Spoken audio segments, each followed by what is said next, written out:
Sa mga pang-aalipusta, hindi tayo matitinag. Sa manlulupig, hindi tayo pasisiil.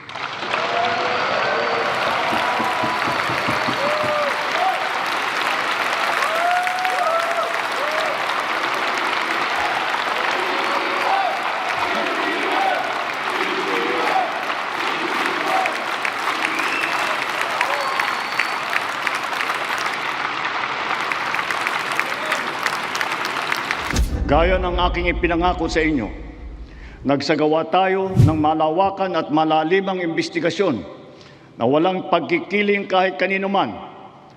Masusi nating sinuri at sinundan kung saan tayo itinuro ng ebidensya. Lahat ng kailangang gawin ay ginawa natin upang matuntun ang punot dulo. Mayroon ng mga unang nakasuhan at nakulong, mga kontratista, matataas na opisyal, pati na mga mambabatas. At dumating na tayo sa punto na ayon sa Ombudsman ay malapit na ang paghain ng patong-patong na kaso. Hindi natin kaliligtaan ang ating mga manggagawang Pilipino, lalo na ang mga middle class, pati na ang mga maliliit na negosyo. Alam natin na sila rin ay nabibigatan sa epekto ng krisis. So, to ensure the continued progress of the middle class amidst the lingering effects of the crisis, we will pursue tax relief measures that promote growth, that generate revenue, and advance equity towards socio-economic sustainability.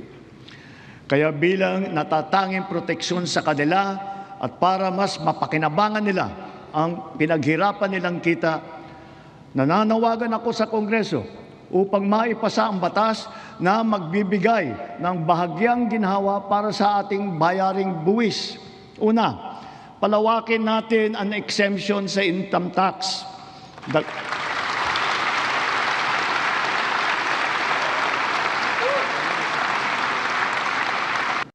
Unang-una, upang maging simple, madali at abot kaya ang pagpapakabit ng solar panel at battery storage system sa kanilang mga bahay, hinihiling ko ang tulong ng Kongreso na maipasa na ang Sariling Kuryente Act.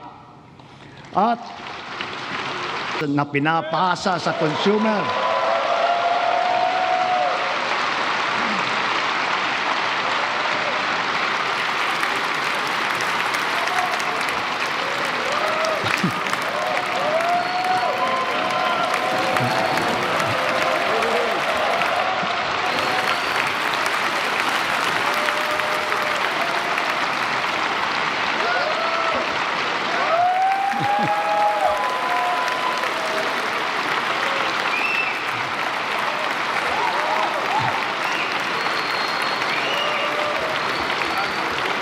Pinapasa ito sa consumer at kinakarga sa bill na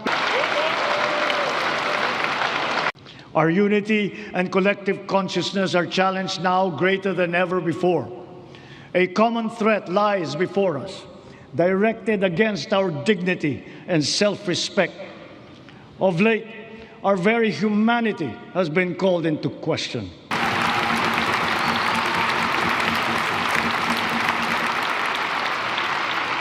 Just recently, we celebrated the 10th anniversary of the final and binding 2016 Arbitral Award, which stands as a definite benchmark for the interpretation and application of the UNCLOS. This is not a claim that we advance alone, nor is it one that we will abandon. Mga kapwa kong Pilipino, sa ganitong mga banta sa ating seguridad, sa loob at sa labas ng bansa, tayo'y tumindig ng taas noo at magkapit-bisig.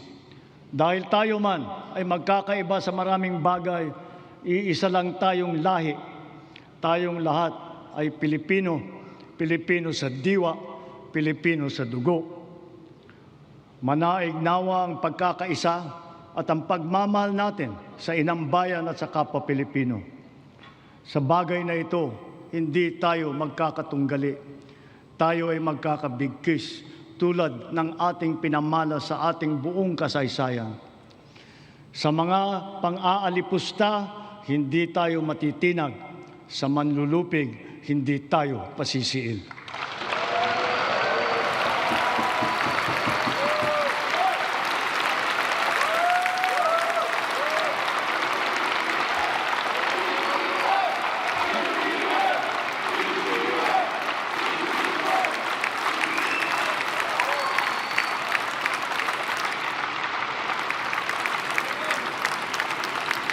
Sa nalalabing 2 taon ng administrasyon, tatapusin natin ang mga nasimulan at tutuparin ang ating pangako sa sambayanan. My beloved countrymen, let us continue the work that we have started to make the Philippines the country that Filipinos deserve. There is no nobler cause than this. We do this for our children. We do this for our future. We can but do this because we love our country and we love our people. Maraming salamat po. Magandang gabi po. Mabuhay!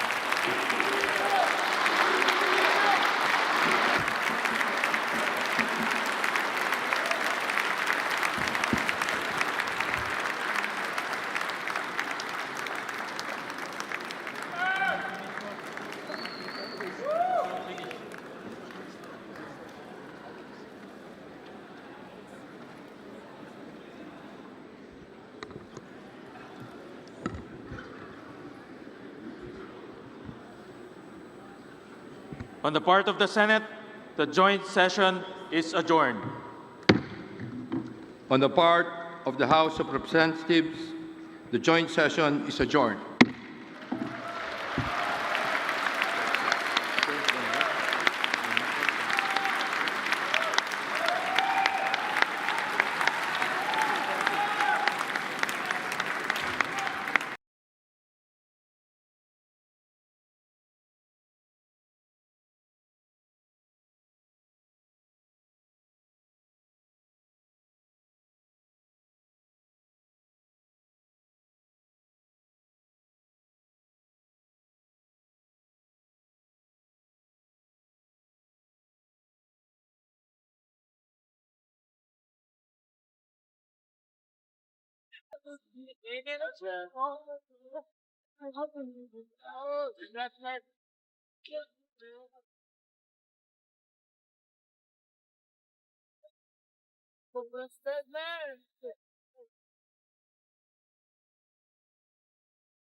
Napapanik siya sa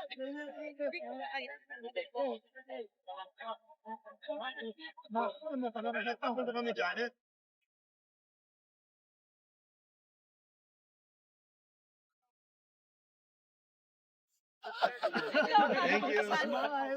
Congratulations, Mr. President.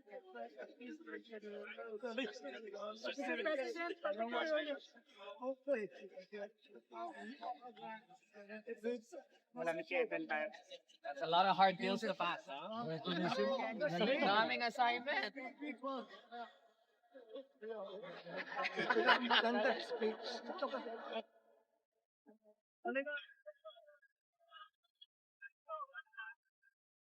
Ikaw na ako. Okay na.